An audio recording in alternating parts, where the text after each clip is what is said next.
Howdy folks, Bluesboyjag here with yet another 3-string cigar box guitar lesson. It's Bitch by the Rolling Stones. I've been sort of in a Rolling Stones mood recently, and I figured I would do just the main riff of this song. Let's get right to it. We're tuned to open G. That's an A string tuned down to G, and a D string tuned normal to D, and a G string tuned normal to G.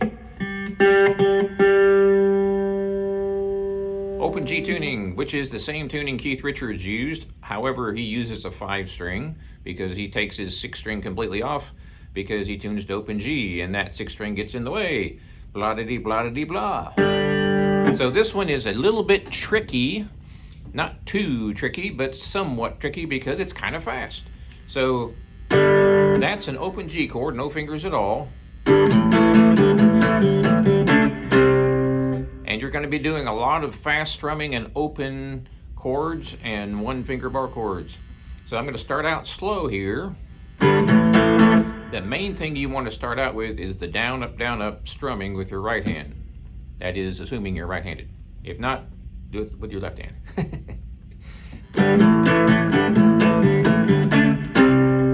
So I'm starting out here with the open G chord, and I'm doing a down, up strum.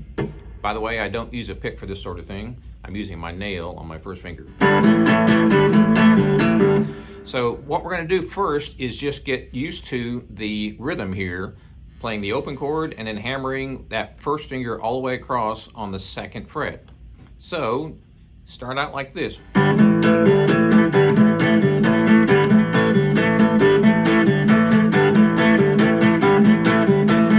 So we'll slow that down.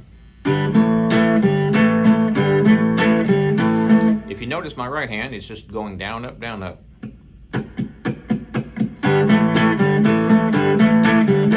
So we're starting out with no fingers at all. And on the up strum, we're going to bar with the first finger on the 2nd fret.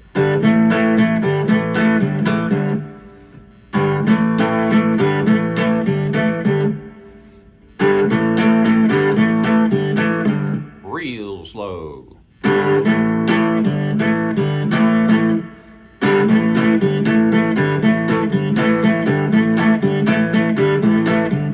I'm only doing that one little segment there over and over and over. And I'll show you the rest of it here in just a second. Once you get that part in, we'll just add more parts to it. I'm using my thumb back here and my first finger to bar all the way across on the 2nd fret. You can use a pick if you like. Again, I like to use my fingers on this sort of thing. So, if you play along with the record, you're going to be playing pretty fast. So, start out slow, like that.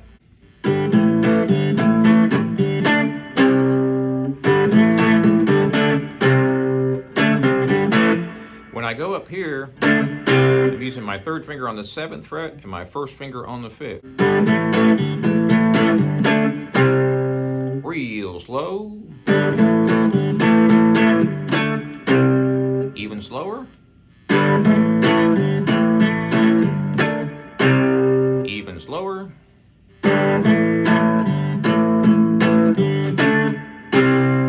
Even slower.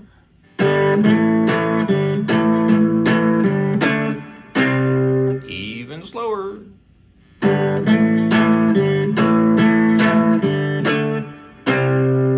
Believe it or not, even slower.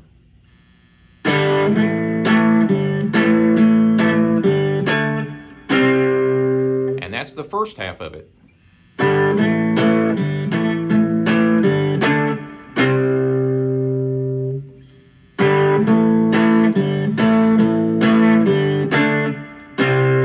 Third finger on 7, first finger on 5.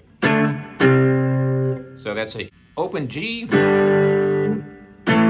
an A, and then you're going to go up to D and C.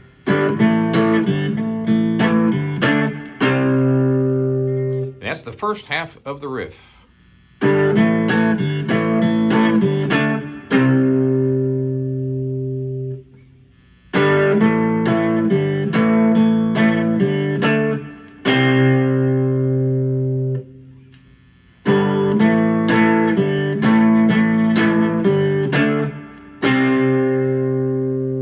about this time you're thinking, get to the second half of it. Sure, no problem. For those folks who are having a little bit of difficulty, it's not that easy. So I like to slow it down and then add the next part to it, and then slowly speed back up to the original tempo, which is about like that. Okay, so that's the first half of the riff. So I'm going to play the whole thing.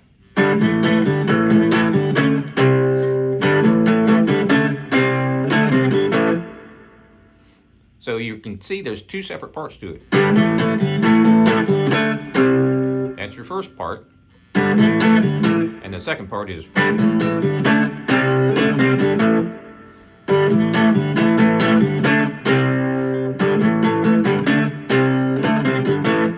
Now here's one trick I like to do. When you start out learning a riff like this, I'm going to show you the fake strums or the air strums.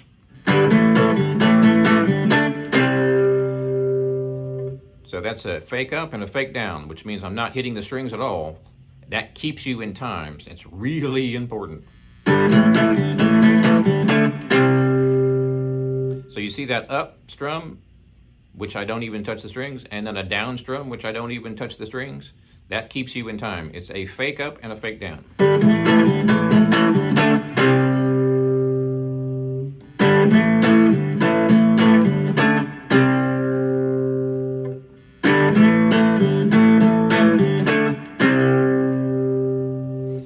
Once you get the feel of it, it's real easy because you're staying on that same beat. Your foot should be tapping with your hand.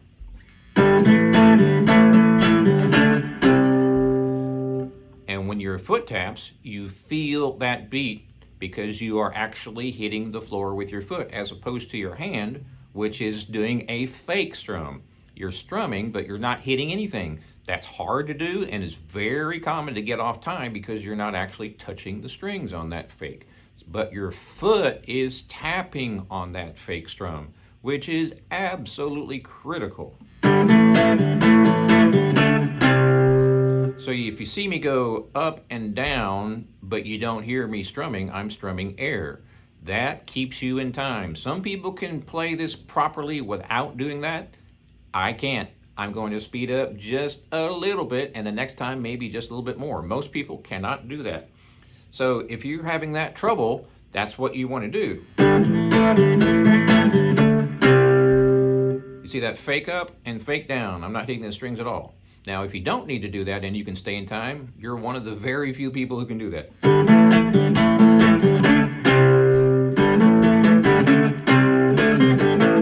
That's the whole thing. So there's two parts to it. The first part, you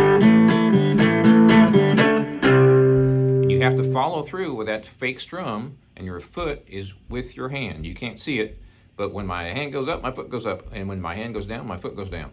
It's like I have a string tied to my foot. And that really is, for me, imperative to do that fake. So if you see me playing a gig and you see me doing these strums and nothing's happening, it's not because I'm drunk, it's because I'm trying to stay in time.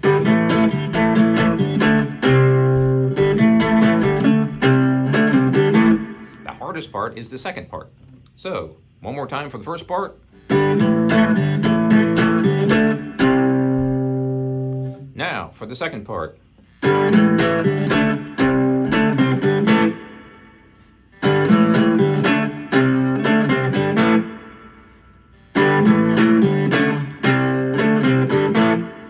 And there's another beat after that, which your foot should tap the floor, but you're not hitting the guitar strings.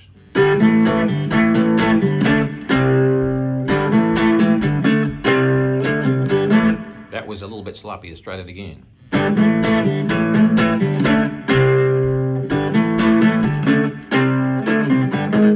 Whoops. Let's try that again.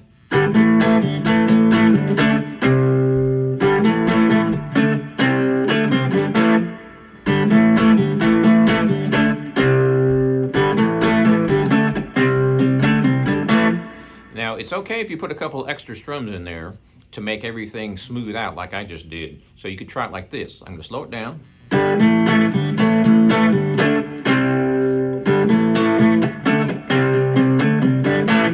Did you hear that? Cha-bim-bum, cha-bida-da-dum, cha-bim-bum, cha-bida-da-dum. That's not what's on the record, but I guarantee you that Keith does that from time to time as well because it's part of the same rhythm.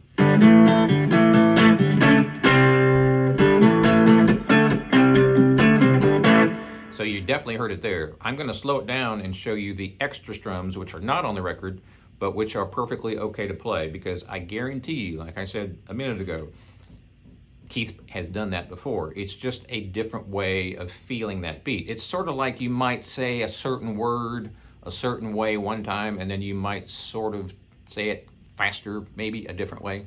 Anyway.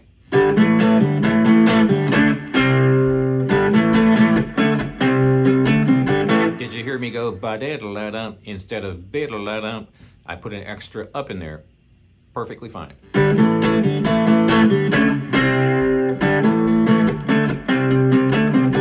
I'm also putting some clicks in there.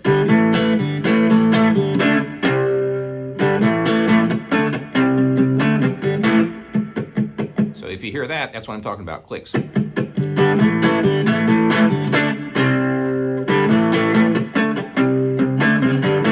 And some people might think, wow, that's a huge strum, Jag. Well, that's just how I do it. You don't have to do it that big if you don't want to. As long as you're on time, that's the main thing.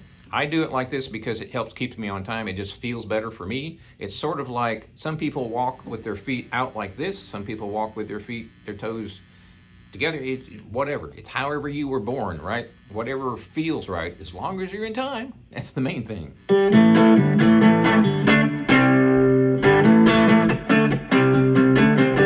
Notice how that second half of it is a little bit more syncopated. It's more funky. There's more of this in there. So here's the first part. And here's the second part, the way I play it.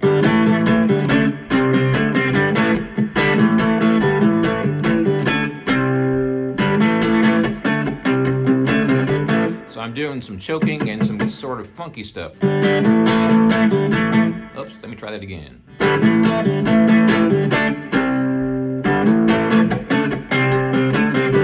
Now, I'm going to put a click in there after the first half. There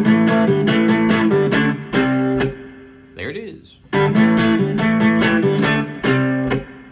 I'm choking that, and I'm putting that in there. If you want to do that to help yourself keep steady on the rhythm, go for it. No big deal.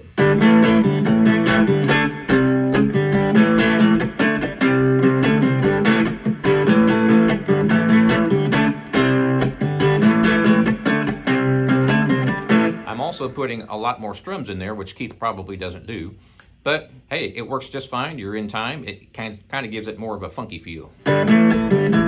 So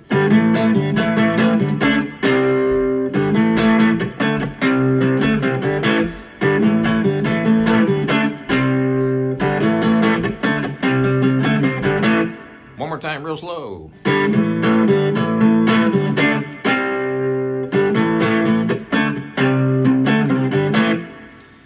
Thanks for watching. Please subscribe if you haven't already.